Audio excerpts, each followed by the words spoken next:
একদম সুপ্রিয় খামারি ভাইরা, আমার এই শেডের মুরগি বিক্রি হয়েছে গত বৃহস্পতিবার। তা একটু কাজের চাপে ভিডিওটা দিতে পারি না। কয় টাকা মুরগি বিক্রি করলাম, কত টাকা খরচ হয়েছে, বাচ্চা কিনা কত টাকা, শেড ভাড়া কত টাকা, লেবারের দুজন লোক কাজ করছে তার একটা বেতন, কয় টাকা বিক্রি করলাম, এটার একটা হিসাব কিতাব মানে দিতে পারি না। যাই হোক, আমি আজকে এই হিসাবটা নিয়ে একটু আপনাদের একটু হিসাব দেবো। একটু এই দিকে আসেন, একটু দেখান।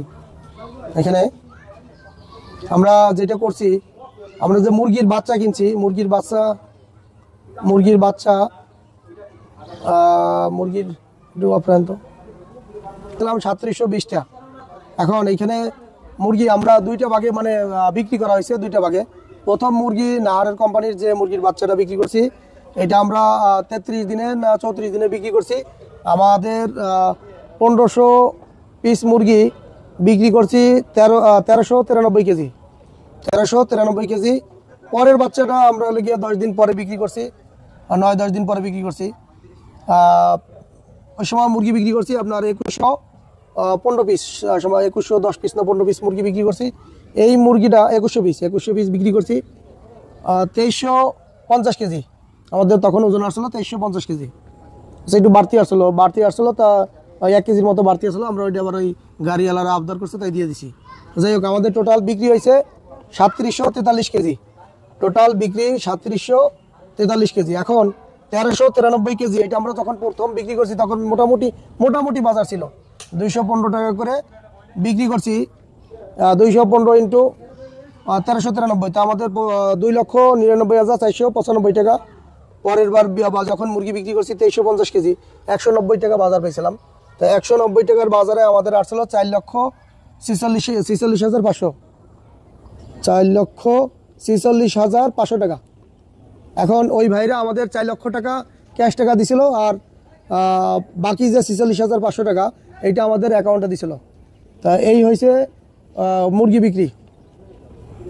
টোটাল 7,45,995, 7,45,000 টাকাই ধরেন, 1 টাকা 5 টাকা কম, 46,000। আচ্ছা, আমাদের ফিড খাইছে টোটাল 80 বস্তা। কোম্পানির ফিড আমরা 80 বস্তা খাওয়াইছি। 80 বস্তা আমাদের ফিড কেনা হয়েছে 3,050 টাকা কিনছি, আবার আপনার 3,000 টাকাও কিনছি। তা আমরা আমাদের খরচ আছে, এই খরচ সহ 3,050 টাকা করে আমাদের সেটা এসে পৌঁছেছে। 80 বস্তা খাইছে, 80 বস্তার দাম হয়েছে 2,44,000 টাকা। এরপর যেটা হয়েছে আমাদের নিজেদের বানানো ফিড, আমি ম্যাশ ফিড বানাইছি, তাতে আমাদের 2600 টাকা করে পড়ছে, একটু কম পড়ছে। যাই হোক, 2600 টাকা করে এখানে আনা পর্যন্ত 2600 টাকা করে পড়ে গেছে।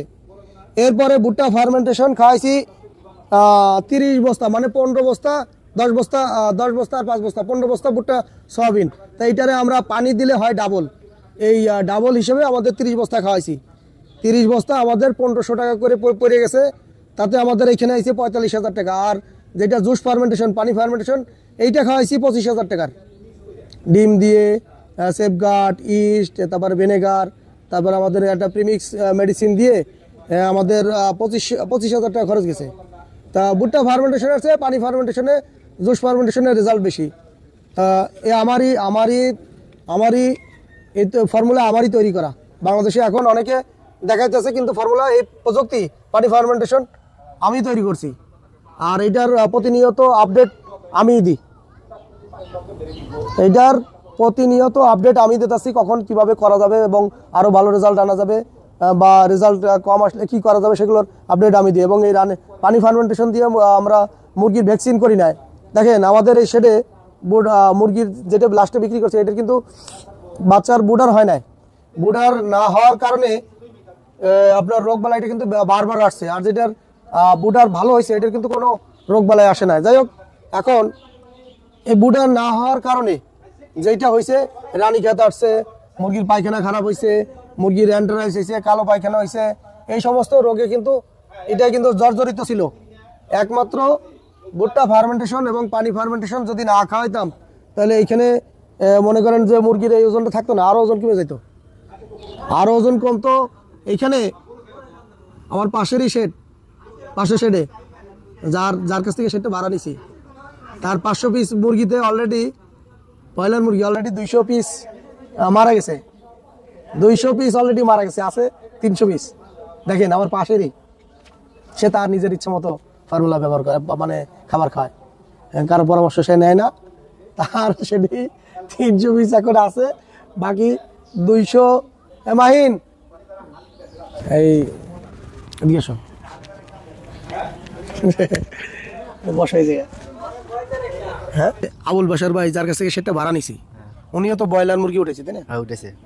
এখন আমার কয় পিস মারা গেছে এই 4000 মুরগিতে, আর ওনার কয় পিস মারা গেছে কত পিস মুরগিতে একটু তথ্য দাও। ওনার 520 পিস উঠেছে, 120 পিস মারা গেছে, 120 পিসের বেশি হইব মারা গেছে। আর অলরেডি ওই সুমন বলতেছে 200 পিস অলরেডি শেষ। এরকম হইব, 200 হ্যাঁ এরকম হইব, 200 হয়তো কম বেশি হতে পারে, 200 পিসের একটু কম বেশি হতে পারে। এরকম। আচ্ছা যাই হোক, এখন এই মুরগি তো বড় হয়ে মরতাছে নাকি? হ্যাঁ বড় হয়ে মরতেছে। মুরগির ওজন কতটুকু হবে? 1.5 কেজি 700 আচ্ছা, এই সে কিন্তু বুটার ঢালাও ভাবে দিয়ে করছে তাই না? হ্যাঁ বুটা ডালা। সে তো ফার্মেন্টেশন খাওয়ায় নাই? না না না। আচ্ছা আমি তো ফার্মেন্টেশন খাওয়াইছি, হ্যাঁ পানি খাওয়াইছি, জুস খাওয়াইছি। আমার কয় পিস মারা গেছে 3700 মুরগিতে? এই কত 100 হইব না কম আরো? 100। আমরা তো এটা খাওয়া দাওয়া নিয়ে আমাদের 70 পিস মুরগি, 70 পিস মনে হয় মারা গেছিল তাই না? এই 60-70 পিস হইব। আচ্ছা বাকিগুলো তো আমরা গিয়া যেগুলো 1.5 কেজি ওজন, 2 কেজি ওজন, 4 কেজি ওজন, তারপর ক্যাট বাচ্চা, এগুলো তো ভাগ করে নিছি। হ্যাঁ এগুলা খাই ভাগ করে নিছি না? ভাগ করে নিছি আমরা মোটামুটি 30-40 পিস কিন্তু মুরগি ভাগ করে নেওয়া হয়েছে তাই না খাওয়ার জন্য। বাকি 70 পিস মুরগি মনে হয় মারা গেছিল নাকি? হ্যাঁ 60-70 পিস মারা গেছে। 60-70 যাই হোক 70 গিয়া আমরা 3715 পিস মুরগি বিক্রি করছি, বাকি হলে গিয়া 105 পিস। 105 পিসের ভিতরে 70 পিস যদি কাটে, বাকিগুলো তো আমরা নিজেরা খাইছি নাকি? ব্রয়লার মুরগি 4 কেজি ওজন, তারপরে ভাগ ভাগ করে আরো নিলাম, তারপর সবাই মুরগি দিলাম নাকি? এখন ওনার মুরগি তো কোনো পরামর্শ নেয় না? না না ফার্মেন্টেশনও খাওয়ায় না? ওনার মুরগি আরো মরবো। হ্যাঁ আরো মরবো, আরো এই কথা কই না, রাগ শুনলে পরে রাগ হবে কিন্তু। আরো মরবো। এর মুরগি ঠান্ডা লাগা, ঠান্ডা একবারে মানে শরীর একবার হয়ে গেছে একবারে। কি হইছে? মুরগি জিমাইতেছে? হ্যাঁ মুরগি জিমা খালি এন্ড গেলে দেখবেন মুরগি খালি জিমাইতেছে। আমার এই সেটাই যে লাস্টে যে মুরগিটা করছে, এটার কিন্তু বুটিং কিন্তু সে ওই ডালা ভাবে দিয়ে সে ওইভাবে করছে না, ডালা ভাবে বুটিং করছে দেখে তো আমার মুরগিটা। হ্যাঁ আমারটা ওই রানী খেতাইছে, তারপরে কালো পায়খানা, গুড় পায়খানা, ওই বুডিংটা হয় না। ফার্মেন্টেশন খাওয়ানোর কারণে আমার এই মুরগিটা বলে গিয়া রোগ বেলায় থেকে বেঁচে গেছে। আর ওনার মুরগিটা কিন্তু অলরেডি কিন্তু এই কিন্তু ফার্মেন্টেশন চালায় না। তারপরে তো মনে করেন আর 4-5 দিন থাকলে মনে করেন আর 100 যাবে। আচ্ছা উনি কিন্তু বিশ্বাসও করে না যে এটা কোনো প্রযুক্তি। কাদুর এ খাইলে আবার কি উপকার? এর মুরগি আর না, এর মুরগি আর কাটবো, আরো কাটবে, আর কাটবো। এর মুরগি যতদিন রাখবো ততদিনই কাটবো, খালি 8টা 10টা 12টা করে কাটবো। এটা বলার দরকার নাই এখন। আরে আমি বলছি চালানোর জন্য, সে হলে গিয়া না এই শ্রম দিয়ে পারবো না, তাই না? হ্যাঁ উনি পারতো না নিজে একটু। আচ্ছা যাই এখন ঘটনা হচ্ছে কি, আপনারা শুনছেন তো, এরা এই শেডের সাথেই থাকে। ওনার মুরগি মরুক আর যাই করুক উনি এরাই ফেলাই দিয়েছে, বা খাবার টাবার 2 দিন ধরে আপনারাই দেন নাকি? হ্যাঁ আমরা তার শেডের খাবার পর্যন্ত তারা লেগে আগে বেঁচে দেয়। তার মুরগি মরার জন্য সে সেটাই যায় না, মুরগি প্রতিদিন মরতাছে এ লেগে সেটাই যায় না, তাই না? হ্যাঁ সেটা জানা আজকে 2-3 দিন ধরে, সেটা বগলেও জানা, সেগুলো সেটার বগলেও জানা। এখন এই হচ্ছে তার অবস্থা। এখন আমি আমার হিসাবটা একটু কমপ্লিট করে একটু শোনেন। তা আমাদের 7,45,995 টাকা বিক্রি মুরগি, আর ফিট 2,46,000, লুজ ফিট হলো গিয়া 62,400, ফার্মেন্টেশন ফিট 45,000 টাকা, আর পানি ফার্মেন্টেশন 25,000 টাকা খাওয়াইছি। ডিম ডুম তারপর ভিনেগার মেডিসিন নিয়ে 25,000 টাকা খরচ গেছে। আচ্ছা এখন টোটাল আমাদের এখানে খাবার খরচ ফিডের যে হিসাব, টোটাল খরচ গেছে কত? 2,44,000, 62,000, আর হয়েছে 45,000, আর পানি ফার্মেন্টেশন 25,000। এই টোটাল 3,76,400 টাকা খরচ গেছে। 3,76,400 টাকা এইছে ফিডের খরচ, ফিড এবং পানি ফার্মেন্টেশনের খরচ। মুরগির বাচ্চা হয়েছে আপনার 1,67,000, বাচ্চা কিনা 45 টাকা করে বাচ্চা কিনা ছিল। তা বাচ্চা আসছে আপনার 1,67,000, 1,67,000। আচ্ছা আমাদের এখানে 2জন লোক কাজ করছে 2 মাসের। আমরা তো মুরগি 45 দিনে ছাড়ছি, তারপরেও 2 মাসের হিসাব ধরা লাগবে। শেড টেড পরিষ্কার সহ আবার বাচ্চা উঠেতে 2 মাসই লাগে। আচ্ছা যাই হোক, এখন 2 জনের বেতন হয়েছে 54,000 টাকা, তারপরে কারেন্ট বিল হয়েছে 8,000 টাকা, আর মেডিসিন খরচ ছিল 8,000 টাকা। আমার এখানে মেডিসিন খরচ আমি 8,000 টাকার খাওয়াইছি। আর আমাদের এখানে তুষ খরচ, আমি তুষ নিয়ে এসেছিলাম, তুষ খরচ আমি 2,000 টাকা নিয়ে এসেছিলাম। আচ্ছা টোটাল আমাদের গেছে 6,15,800 টাকা। দেখেন ভালো করে দেখেন, আপনারা একটু ভালো করে দেখাই, 6,15,800 টাকা। আচ্ছা আমাদের এইখানে এইটা একটু দেখেন, মুরগির বাচ্চা 3,720, 1,500 মুরগি আগে বিক্রি করা, 1,393 কেজি, তারপরে পরে মুরগি বিক্রি করছি 2350 কেজি, টোটাল 3743 কেজি। বিক্রির রেট কত টাকা বিক্রি করছি, পরে কত টাকা বিক্রি করছি, হ্যাঁ। তারপরে ফিডের হিসাব হয়েছে 3,76,400 টাকা। আরও কম লাগতো, ফিডটা আরও কম লাগতো, একটু ভুল হয়েছে আমাদের, ভুলের কারণে একটু ফিডটা বেশি লাগছে। আমরা যদি ম্যাশ ফিডটা আগে না চালায়, যদি পরে চালাইতাম, তাহলে এখানে আরও আমাদের কমসে কম আরও 50,000 টাকা সেভ হইতো। আমরা ওই আগে খাওয়ার কারণে মুরগিটার সময়টা বেশি লাগছে, ম্যাশ ফিডটা মানে খাইতে একটু সময় লাগে, যার জন্য আমাদের আরও 50,000 টাকা সেভ হইতো যদি এটা আমরা পরে চালাইতাম। আচ্ছা যাই হোক, যেটা ভুল হয়েছে এই সেটা আমরা ঠিক করে নেব। আমাদের এইখানে লাভ লসের হিসাব, আমাদের কয় টাকা লস হইলো, কয় টাকা লাভ হইলো। 6,15,800 টাকা আমাদের খরচ। এখন তার ভিতরে আবার আছে শেডের ভাড়া, ধরি না, শেডের ভাড়াও আছে 10,000 টাকা ভাড়া, 2 মাসে 20,000 টাকা, 2 মাসে 20,000 টাকা ভাড়া। এই টোটাল 6,35,800 টাকা আমাদের টোটাল খরচ গেছে। এখন মুরগি বিক্রি করছি 6,45,000 টাকা, 7,45,995 টাকা খরচ গেছে, 6,35,800 টাকা।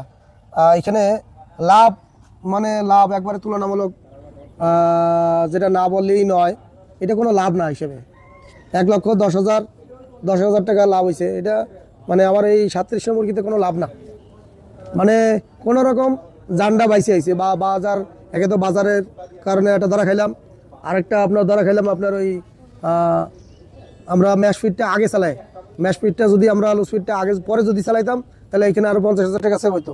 তারপরে দেখেন বাজার যেদিন কেন বিক্রি করলাম, আগের মুরগিটা বিক্রি করলাম 215 টাকা, পরের মুরগিটা বিক্রি করলাম কত 190 টাকা। এখানে 2500 কেজিতে ধরেন আমাদের এখানে আরও 1000 কেজিতে 25,000, 50,000 টাকা, 50,000 আরও ধরেন 12,000, প্রায় 62,000 টাকা। আগের বিক্রিতে প্রায় পরের বিক্রিতে প্রায় 62,000 টাকা নাই। এবং আমাদের এই শেডে বুডিং না হওয়ার কারণে রোগ বালাইটা বেশি হয়েছে, এখানেও একটু মানে ঘাটতি হয়েছে। তাই এবার এসে যাই হোক, মোটামুটি যদি বুটাটা যদি ভালো হইতো, বাজার যদি ভালো থাকতো, মোটামুটি এখানে 3 লাখ টাকা আশা করা যাইতো, 3 লাখ টাকা 3700 মুরগিতে আশা করা যাইতো। এখন এটা আমরা আশা করতে পারি না। এই শেডে দেখা যাক 1,10,000 টাকা লাভ হয়েছে। অনেকে তো মনে করেন কারো পক্ষে 1,10,000 টাকা লাভ তো দূরের কথা, সে উল্টা আরও ঋণ হয়।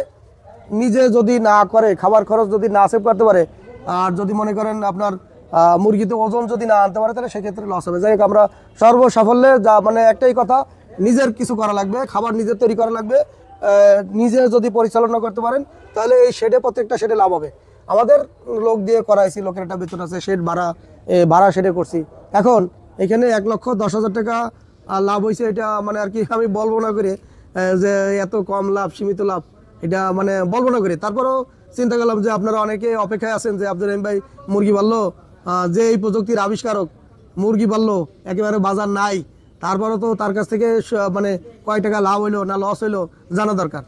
এখন এই হয়েছে লাভ আর লস, এই 1,10,000 টাকা। তা যাই হোক, এখন আমরা সামনে যে সমস্যাগুলো ছিল এগুলো সমাধান করে পরের চালানে মুরগি উঠাবো। দেখি সোনালী মুরগি, সুপার হাইব্রিড উঠাতে পারি। তবে এই চালানে আমি আপনাদের নতুন একটা ফর্মুলা, নতুন একটা কিছু আসতে যাইতেছে, আকর্ষণ আপনারা দেখতে পারবেন। সেই জন্য আমাদের চ্যানেল সাবস্ক্রাইব করেন। আমি এখন বলবো না, আপনারা দেখতে পারবেন। আমি মুরগির খাবার পানি দিয়ে তৈরি করব। এটা আপনাদের কতটুকু বিশ্বাস হয় জানি না। পানি দিয়ে যদি সবাই প্রযুক্তি তৈরি করতে পারে, তাহলে আমিও পানি দিয়ে কিছু তৈরি করার জন্য এবং খামারিদের জন্য পানি দিয়ে কিছু তৈরি করতে চাই। পানি দিয়ে খাবার তৈরি করব। সেই খাবার মুরগি খেয়ে দ্রুত বড় হবে। কিভাবে বড় হবে, কেন বড় হবে, এটা আপনারা তখন দেখতে পারবেন। পানি দিয়ে মুরগির খাবার তৈরি হবে। একবারে ধরেন ফিডের 3 ভাগের 1 ভাগ খরচে নামাই নিয়ে আসবো। আমরা চিন্তা করতেছি 15 টাকার পানি খেয়ে যদি 1 কেজি ওজন আনতে পারি, তাহলে যে প্রযুক্তিটা চালাইছি, এখন সামনে আর একটু নতুন প্রযুক্তি নিয়ে কাজ করব। আল্লাহর রহমতে কয়েকটা সেটা পরীক্ষামূলক চালানো হয়েছে, সবাই মানে তারা খুবই হ্যাপি এবং খুশি। দেখা যাক আমার সেটা আমি কি করতে পারি। তো সুপ্রিয় দর্শক, আমাদের এই সম্পূর্ণ আয়োজন জুড়ে আপনারা সাথে থাকুন এবং দেখতে থাকুন আমাদের পরবর্তী ভিডিও। আমরা কি প্রযুক্তি নিয়ে আসি। চ্যানেল সাবস্ক্রাইব এবং আমাদের ফেসবুকে ফলো দিয়ে রাখুন, যাতে আমরা এই ভিডিওগুলো দিতে পারি এবং দেওয়ার পরে আপনারা এগুলো ভিডিও দেখে যেন ক্ষতির হাত থেকে যেন বেঁচে আসতে পারেন। তো আমি আজকে বিদায় নিতেছি। আমাদের শেডের আপডেট আমরা দিয়ে দিলাম। তো আপডেট আপনারা পাইলেন, আমাদের সাথে থাকুন। খোদা হাফেজ।